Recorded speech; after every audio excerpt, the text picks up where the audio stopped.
Bonjour tout le monde et bienvenue sur Money Tree, le podcast qui vous parle d'investissement et de finances personnelles au sens large et sans tabou. Je suis Julien Calamotte, investisseur passionné et auteur du livre à succès S'enrichir grâce à l'immobilier. J'avais envie de partager ma façon d'investir, forcément, mais également de découvrir avec vous de nouvelles façons de faire fructifier notre argent. C'est pourquoi j'ai créé ce podcast pour y recevoir des invités qui nous partagent leur savoir et leurs expériences en toute simplicité. J'espère sincèrement que les échanges que je vais avoir avec l'invité du jour vont permettre d'enrichir vos connaissances autant que les miennes. Je vous souhaite une excellente écoute.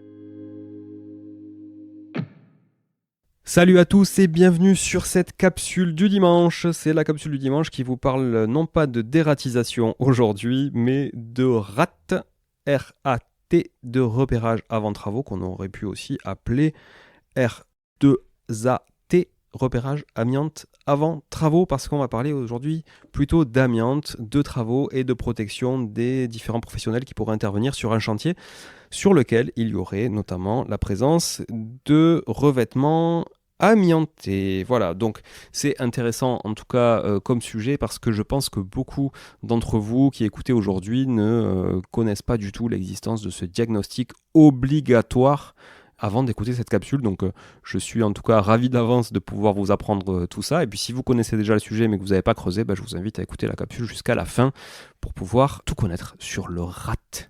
Voilà, alors le RAT déjà, à qui il s'applique ? Il s'applique à tous les types de travaux qui sont réalisés par des professionnels dans les bâtiments qui sont construits, enfin qui ont été construits avant le 1er janvier 1997.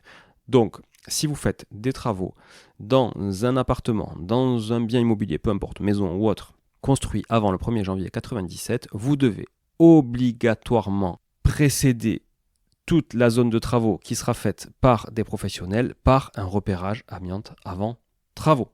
C'est le code de la santé publique qui prévoit ça, donc c'est pas du tout relatif à l'immobilier ou quoi que ce soit, c'est un problème de santé et c'est vraiment important de l'avoir en tête, en tout cas parce que trop peu de personnes aujourd'hui l'ont en tête, trop peu de personnes évidemment le réalisent parce que, évidemment on va le voir, ça a un coût, mais ça impacte aussi et ça peut impacter beaucoup la santé des gens que vous faites intervenir sur votre chantier, même si le chantier est court. Imaginez si tous les chantiers sur lesquels intervient un artisan, si sur tous ces chantiers-là, il y a de la poussière d'amiante, vous pouvez vous dire que ça va lui enlever quand même des points de vie et c'est pas cool. Donc si chacun peut participer petit à petit à tout ça, en tout cas, je pense que le monde serait meilleur. Bref, ça c'était un peu la période, mon petit côté bisounours et trop utopiste, mais en tout cas, je pense que c'est un sujet important. Donc, moi je vous explique aujourd'hui ce qu'est le RAT, après vous en faites ce que vous voulez. Déjà, le RAT, son essence même, c'est de repérer en fait de l'amiante, en tout cas d'identifier la présence d'amiante dans des composants qui ne sont pas directement accessibles et donc qui ne sont pas majoritairement visuels, on va dire. Ça peut être dans des cloisons, ça peut être sous un revêtement de sol qu'il faut déposer pour aller voir dessous par exemple, ça peut être dans une dalle béton qui est là depuis 50 ans et tout ça par exemple ce n'est pas considéré dans un diagnostic amiante. Et attention, on ne parle pas là évidemment du diagnostic amiante qui est obligatoire lors d'une mise en location ou lors d'une vente. On parle là bien de quelque chose de beaucoup plus costaud, qui va aller beaucoup plus en profondeur dans la recherche d'amiante et qui surtout n'a aucun lien avec la vente ou la location d'un bien immobilier, mais plutôt de l'intervention de professionnels dans le cadre de travaux. Donc notamment si vous prévoyez par exemple des travaux de rénovation, de bricolage qui impliquent de solliciter des matériaux ou des produits, je sais pas, par exemple vous devez percer quelque chose, vous devez poncer, vous devez découper, vous devez démolir, là vous êtes concerné par ce repérage avant travaux. Ce repérage, lui, il est là pour vous permettre de mettre en place toutes les mesures appropriées, pour éviter la dissémination de fibres d'amiante, ce qu'on appelle communément aussi la poussière d'amiante, durant les travaux, et donc protéger les différentes personnes qui vont être concernées par ces travaux-là. Donc évidemment, ce sont les artisans, en première ligne, les occupants en première ligne aussi si ils sont dans la maison pendant la réalisation des travaux, les locataires, les propriétaires occupants, etc. Mais ça peut être aussi le voisinage, évidemment, parce que la poussière, je ne sais pas si vous avez fait gaffe, mais quand vous faites des travaux chez vous ou dans un appartement, la poussière, elle se redépose pendant des semaines et des semaines, voire des mois. Et puis les riverains aussi qui pourraient évidemment passer sur un trottoir avec une fenêtre ouverte, etc. et respirer cette poussière d'amiante. Donc voilà, le but, c'est en fait de protéger tout l'environnement géographique de là où se situent les travaux d'une exposition à l'amiante. Donc je vous prends un exemple concret. Par exemple, vous avez une dalle béton à démolir. Cette dalle béton, elle est là depuis des dizaines d'années, donc bien avant 1997. Il y a peut-être de l'amiante à l'intérieur. Du coup, si vous la démolissez, ça veut dire que ça va casser ces fibres d'amiante et donc ça va générer de la poussière d'amiante. Pareil si vous disquez, pareil si vous cassez petit à petit, etc. Vous n'êtes pas obligé non plus de tout démolir. Et donc, forcément, les gens qui vont faire ça vont être exposés. Donc, là, ce qui va se passer, c'est que si vous avez une dalle béton, par exemple, et que vous faites un rat, le diagnostiqueur va venir et il va carotter cette dalle béton. Il va prendre un petit échantillon de béton et puis il va l'envoyer à un laboratoire qui, lui, est objectif et totalement indépendant et qui va donc analyser la présence ou non d'amiante à l'intérieur. Donc s'il n'y a pas d'amiante, très bien, vous pouvez impeccable faire les travaux sans aucune protection spécifique ou autre, et l'artisan peut le faire en toute connaissance de cause aussi. Et puis s'il y a de l'amiante, aussi il sera en connaissance de cause, l'artisan, et donc il devra prendre des mesures adaptées. Et là, il y a deux types en fait de révélation de présence d'amiante durant le repérage. Premier cas, le repérage relève la présence de produits ou de matériaux qui contiennent de l'amiante dans le périmètre des travaux qui sont envisagés. Ça veut dire que, par exemple, si vous devez refaire une chambre d'ailleurs, vous ne faites ce repérage avant travaux que dans la chambre. Voilà, à moins que vous vouliez faire des travaux dans le temps de tout l'appartement, par exemple, même si vous ne faites pas tout de suite et que vous voulez mutualiser les coûts pour ce repérage amiante avant travaux, à ce moment-là, oui, vous pouvez évidemment tout faire d'un coup, mais si vous ne refaites que la chambre, par exemple, ou que la cuisine ou autre que la pièce, vous faites un repérage que dans cette pièce-là. Évidemment, ça vous coûtera moins cher que de le faire partout. Donc, premier cas, comme je disais, si évidemment ce repérage révèle la présence de produits ou de matériaux qui contiennent de l'amiante dans, en l'occurrence, cette pièce, là, par exemple la cuisine, et que l'intervention de l'entreprise, donc en tout cas du professionnel qui doit intervenir, donc votre artisan ou une boîte tout corps d'État ou peu importe, implique le retrait ou l'encapsulage de ces matériaux ou produits qui contiennent de l'amiante, bien là par contre votre opération elle relève d'une sous-section dite 3, enfin en tout cas numéroté 3 au sens du code du travail, et donc là ça implique quoi? Que vous, propriétaire, donc donneur d'ordre, puisque c'est vous qui faites le repérage avant travaux, vous fassiez appel à une entreprise certifiée. Voilà. Cette entreprise certifiée, elle mettra en place évidemment toutes les mesures nécessaires pour se protéger elle-même et protéger aussi les personnes susceptibles d'être exposées à ces fibres, à cette poussière d'amiante, donc vous, comme je le disais, le voisinage, etc. Mais là c'est une entreprise certifiée, évidemment, vous le savez, tout ce qui est certifié coûte beaucoup plus cher, donc attention aussi à bien les choisir, à bien benchmarker, etc. et à ne pas tomber aussi dans le travers des gens qui pourraient profiter de tous ces sujets un peu amiantés. Le deuxième cas, c'est que si le repérage identifie des produits ou des matériaux amiantés toujours dans ce périmètre, mais que l'intervention de l'entreprise, du professionnel n'implique pas leur retrait ou leur encapsulage, je vous donne un exemple. Oui, dans la dalle béton qu'il y a au sol, il y a de l'amiante, mais en fait vous allez clairement que refaire les peintures.